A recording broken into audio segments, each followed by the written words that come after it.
Kadalasan, nagiging ganito ang takbo ng buhay ng isang tao. Mag-aasawa, magkakaroon ng mga anak, bubuo ng isang tahanan. Dadaan sa saya, problema, sakripisyo, at mga pagsubok. Magsisikap para may maipakain. Magtitiis para maitaguyod ang pamilya. Sa loob ng maraming taon, ang bahay nila ang naging takbuhan ng kanilang mga anak. Ang kanilang mga bisig ang naging kanlungan. Mabilis lumipas ang panahon.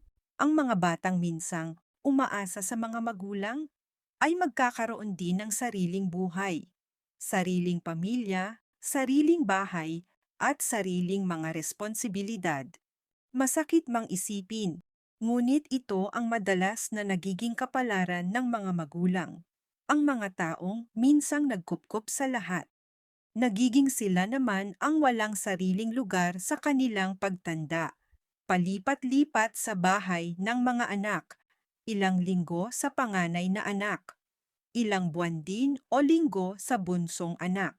Dala-dala ang mga damit, dala-dala ang mga gamot, at higit sa lahat, dala-dala ang mga alaalang minsang sila ang may hawak ng buong tahanan. Ang mga taong minsang nagbigay ng tahanan noon ay siyang nagtatanong ngayon kung saan sila susunod na maninirahan. Ang mga taong minsang sentro ng pamilya ay unti-unting nagiging bisita sa bawat tahanan ng kanilang mga anak. Ito ang isa sa pinakatahimik na sakripisyo ng pagiging magulang. Ang gugulin ang buong buhay sa pagtayo ng tahanan para sa mga anak, na kahit na wala na silang matatawag na sariling tahanan sa huling bahagi ng kanilang buhay, hindi mo pa rin maririnig na nagrereklamo sila.